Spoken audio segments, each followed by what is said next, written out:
Okay, so now that we've got the body of our bag like all put together, it is time for the lining.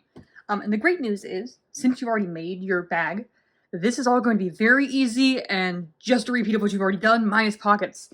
Because our lining is just the exact same bottom, sides, front, and back, minus all the pocket bits, and we're just sewing it together almost exactly like we did the last time. So you're going to take your bottom piece, you're going to have that in the center, you're going to, ooh, this is my side piece. There we go, there's the bottom piece. This is why you gotta label them. They're all rectangles, and they're all very similarly sized.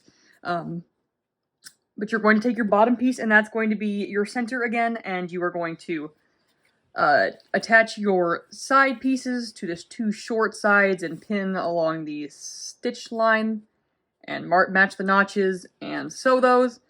And then you're going to do the exact same thing you did last time with the bottom corners. You gotta make sure, again, to not stitch past these corner marks. If you need a refresher on what I'm doing, go back and rewatch the video about assembling the body, because it's the exact same thing. So I'm not going to be showing the whole process again. I think that's redundant, since it's literally the exact same thing. The only difference is that on your bottom piece, you need to mark a 5-inch little gap. And the reason we need to do this is otherwise there's no way for us to turn it. We need a little hole in the bottom of our bag so we can turn it right side out once we attach everything. And that hole needs to be between 5 and 6 inches. And so what I'm going to do is I am going to take my little tape measurer and I'm going to put it right in the center of this seam on my bag. And all I'm doing is I'm making 2 new notches. And I'm doing them in a color so I can see those are the start and stop points. And so when I go to pin my bottom piece on here, that's the side again, all I can do is pick up sides.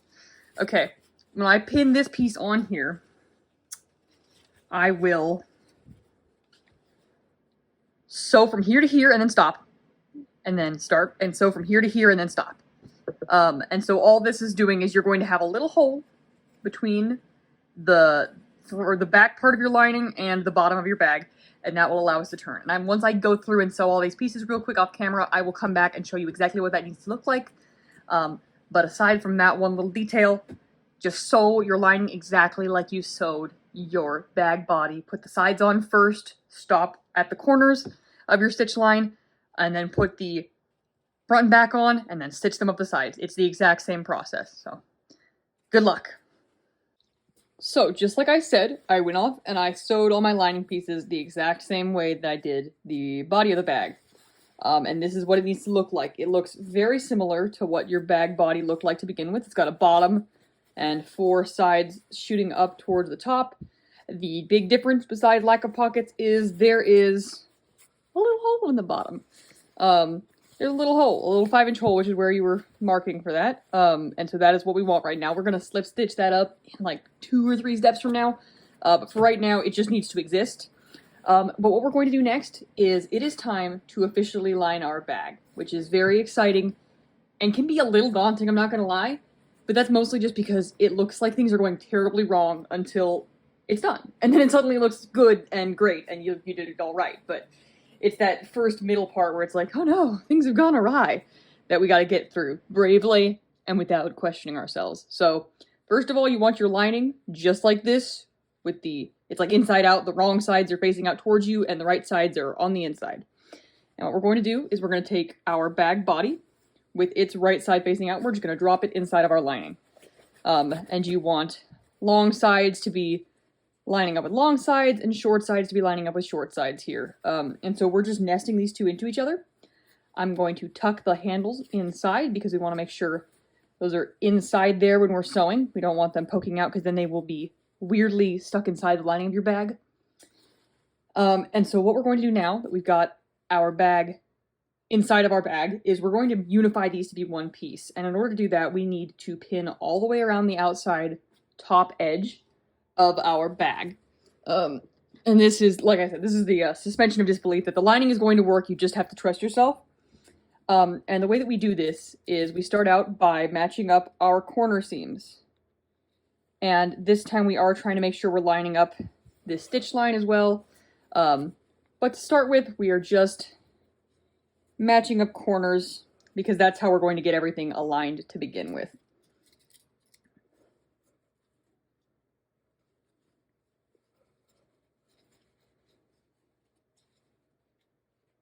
There we go.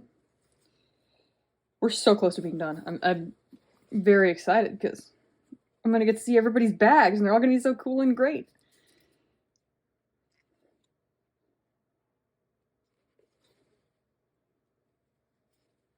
Boop. Okay. Boop. And one more of the four corners here.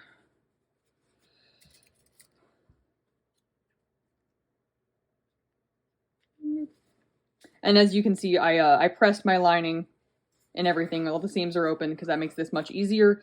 I also clipped the corners just like I did the other stuff. On the like I said, I did all the same steps from body of bag to lining of bag, which is generally what you do for linings. I mean, that's a very typical lining fact, is that you're just doing all of the steps minus a couple of things and possibly with some extra steps, but usually you're basically mirroring things. But no, it's going on the inside, because things are so much nicer when they're lined. They're sturdier, they look better, and you don't have to serge all your seams because no one's gonna ever see them. As you can see on mine, these notches that I marked on these pieces on accident, because I marked my lining having the notches too, they match up as well. Just going along, and I'm just pinning all the way around the top, and it is, yeah, not too tricky. And then what we're going to do is we're going to just sew this like a regular seam on the line, back stitching all the way around. There's no need to leave a gap because that's why we got the bottom thing. The hole in the bottom is for that specific purpose, the purpose of turning. That's not quite right. There we go. Ooh. And once you have got these all turned out, or all pinned, you are ready to sew. Okay, so we've got our pins all in, and what we're going to do next is we're just going to sew all the way around the outside. And I am only going to show part of this because it's just showing the whole thing. So you're just going to stitch, back stitch, and staying on the stitch line, you're just going to sew all the way around the mouth of your bag. Keep sewing until you reach your back stitching from the beginning. Sew right on top of that and back stitch one more time and then you're done. And then I will show you the next step. Okay, everyone. So we've gotten the stitching done all the way around the top. And now it's where the magic happens. So what we're going to need to do is you need to find that hole that you left in the bottom of your bag. And if you forgot to leave one, it is time to seam rip a 5-inch hole. And you are going to reach in and grab the body of your bag from inside. You just need to grab a little bit of it, and we're going to pull it out through this hole. And you just gotta kind of work and ease it. The inside of our bag has more layers and is thicker than the outside, which is why we wanted to leave a 5-inch hole so that it would be a little bit less difficult to get through. And pretty soon, you'll get all of the outside layer through, and then you'll need to pull the lining through as well, which is what I'm doing now. And then you can start stuffing it. And here comes the moment of magic. It's an almost completely finished bag. There's like dare I say, 2 more steps minus ironing. We're really close to the end. So what's going to happen now is we're going to head over to the iron and I'm going to press these edges and I will show you that. But I wanted to give you this angle so you could see the magical turning of your bag into a bag. It's pretty exciting. Okie dokie. So pressing the edge of your bag is super easy and fun. And by fun, I mean, it's a real quick step that you get to do that does not require a lot of thought. It's very painless. You're just rubbing this between your fingers until you get the seam on the very edge. You don't want it like stuck down in here like it's trying to be. You want it to be the edge of your bag to to be where the seam is, and so I'm rolling it back until we've reached that point, and then I'm using my loudly hissing iron to press that down so it stays rolled back like that. Our next step, and our second to last step, is going to be to top stitch around the edge, and so we want to make sure that our edge is really nice and crisply pressed before we get to that step, so that we can have the best possible product. Because you're so close to being done, you want this bag to look super stylish. Like, you don't want anybody looking at your bag and going, oh, I guess you forgot to use the iron, didn't you? No. We want these bags to be the talk of the town. Everybody in your sewing fashion classes and your sewing costume classes is going to be devastated by the raw beauty of your sewing caddy bag. When you pull your scissors out of this bag, children will be screaming in the streets out of jealousy. I mean, everybody's gonna want one of these bad boys. So, I definitely would recommend pressing. All that to say, I think that pressing will make it look a lot nicer for you than, like, if I just went and tried to sew this right now, it's gonna be one heck of a ride, because it's not gonna want to sit where it needs to. I'm not going to show myself pressing all the way around, because we're doing the exact same thing I've been doing, but one thing you can do is you can stick a pin where you start pressing, and then when you reach that part again, you're done. Because it's a little bit hard with it being a circle. I started near here, I can tell because of that it's pressed. But if you've got trouble keeping track of those things, then mark it for yourself. One thing I will show is I've reached the strap, and actually I'm finding it's easier to get this part rolled back at the strap because there's like a thing preventing it from being too terribly wonky. And so I'm just going to straighten it, iron it, and then move on to the next bit. So repeat this all the way around, and then head back over to your sewing machine for top stitching part 2. All right, so now that we've got our edge of this all pressed, we are ready to do our second to last caddy bag step, which is super exciting. Congratulations on making it this far. You're almost done. So to start with, we need to put our bag under the presser foot with the strap not being in the way. So you just do what I did, slide the strap under your presser foot first. When you come to the next one, you just want to make sure that it stays always to your right. You don't want it down in here because then you're going to get it sewed into this top stitching and you'll just have to seam rip it and it'll make a mess, which we don't really want at all. So, not the goal. And what you're going to do is you're just going to top stitch just like we did on the edge of the straps, except for we're doing it at a 1/4 inch, so line it up with the edge of your presser foot. And you're going to top stitch all the way around. And when you reach the straps, make sure everything is lying good and flat. That's why I wanted to show one right off the bat. Make sure you're supporting things well. And as you're stitching, just make sure that things are staying the way that you press them, because we are trying to sew it all to be perfect and crisp forever. We want to make sure that it's staying as crisp as when you pressed it. This is another one of those things where it's reinforcing and also looking very stylish at the same time. Okay, I'm coming up on a strap. I'm going to pull this all the way to the right to keep it from what it was doing, which was being inside. With this, you just want to make sure that you know where the straps are at all times, because if you're not keeping track of them, they're probably under your presser foot being sewn. I'm not speaking from experience, but I am speaking from what I foresee happening when we go to do this step. I've seen things. I've seen plenty of times where I've sewn something and it's just gone like whoopsie under the presser foot, and then I get the pleasure of redoing it. So I'm trying to save you all that pain by making sure that things are flat and pulled to the right.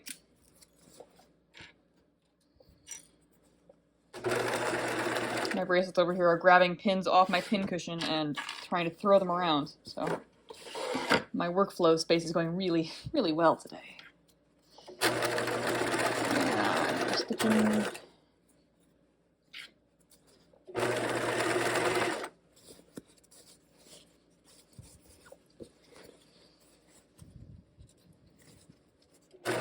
And I noticed my edge was creeping up there a little bit, so I just pushed it back down with my fingers, keeping the edge nice and crisp. And I'm getting to my last strap section here, so I'm pulling that to the right. Okie dokie. And if you want, you are welcome to pin. If your fabric is not wanting to hold its press, mine fortunately was holding it really well, so I did not need to pin it, but that is an option. Okay. And once you've gone all the way around, you can backstitch again And then your bag will be nice and top stitched around the edge, which looks so classy. So sturdy. It's gonna be so nice. And you've only got one bag step left. Woo! Congratulations, you've made it to the final bag step. There's just one step left before you have completed this project and you can turn it in to get your fabulous grade.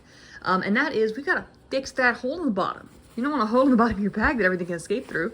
So you're just gonna pull your lining out until you can find the hole in your bottom of your bag, which is apparently on this side. And you're going to need a needle threaded with whatever color of thread matches your bag the best. I'm using the same gray thread that I've been using the whole time. And you want a knot in one end. We're not doing a double looped thread. We're not doing a needle necklace. There's lots of things that we call it. We're not doing that. What we are doing is we are using a single thread to slip stitch this hole shut. So I'm going to take my needle and I'm going to start a little bit before where the hole starts to make sure that I get all of the hole stitched shut, and I'm just going to insert it through this part of the fabric and I'm going to pull it out. I think I might have pulled it too hard, taken most of it with me. It's fine though, because the knot did not fully come out, which is what I was looking for. And all I'm doing is a slip stitch. We've done this one before, and it's a really common one, especially when you're doing things with lining, because you've always got to close up a hole. That is just the realities of lining. And so what I'm doing is I am tunneling back and forth between these two folded channels that I've got here.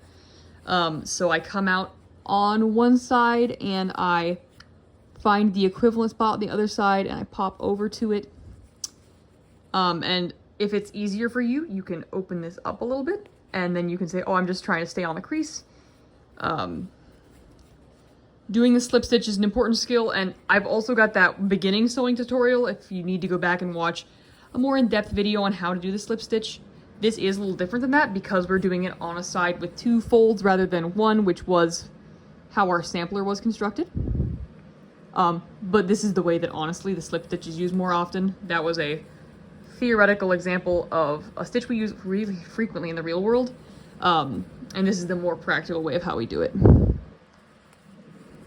And you want your stitches to be about 1/4 inch wide. A little bit narrower is fine. Any bigger than that and you're going to start having holes in your bottom of your bag hole, which is the whole reason why we're sewing it shut. So don't go much bigger than that, otherwise you'll regret it and you'll lose stuff inside of it. Yes, and this stitch I just recently used to repair a stuffed animal. I mean, it's really useful because you can sew things invisibly. So when my brother brought me his dinosaur stuffed animal with the head, I'm not gonna say dangling. It wasn't dangling off, but it definitely was partially no longer attached. I just pulled out my handy dandy slip stitch from my toolkit of stitches and I did that.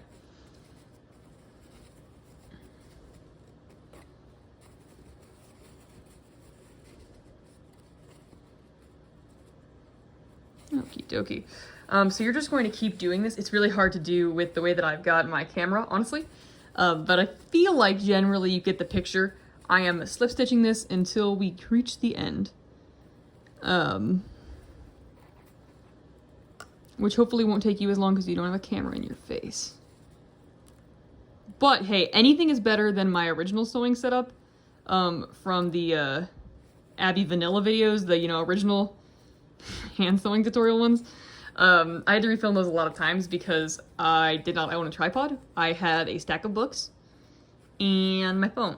And I would set the phone so that the edge of it was peeking over the stack of books. And I was like, yeah, this is the best I can do. And I did, when I upgraded to a tripod, let me tell you, it was like I spent how many hours precariously and intentionally stacking books to make it just the right height so that you could see my hand sewing. And instead I could have just like bought a $20 tripod. So that is my endorsement. This is a pretend ad for the idea of tripods. I'm not selling a tripod, but I am selling the very idea of them. So, if you ever gotta make a video, tripod. I'm not sponsored. I'm just like sponsored by concepts. I'm sponsored by objects that have no brand. This video brought to you by tripod and needle. Yeah. I try really hard to make this interesting when I'm just slowly hand sewing a hole shut. Because I could pause and skip to the end, but like at this point we're already committed. We're already at 4 minutes 55 seconds into me sewing this bag shut, and I've got like one stitch left to do. So I'm not going to pause it. Plus, I want to be there with you all spiritually as you finish your bag. Because this is so exciting. Not only is it bag shaped, but it's like done. Now we just tie it off. I'm just making a little knot here, looping my thread around my needle and pulling it through. And I'm gonna repeat that one more time. And you're not gonna believe it, gang, but with the snip of this thread, our bags are done. You are officially free from the Caddy Bag project. Just shove your lining back in there, unless you don't want it to be able to hold stuff, I guess. And this is your finished bag project. You should be very excited because this is a really cool and fun bag that you can cherish for the rest of your days and pass down to any descendants you may or may not have. I hope it is buried with you someday. Well, thank you all for following along with the Bag Caddy project, and I hope you enjoy the next one, which will be shorts.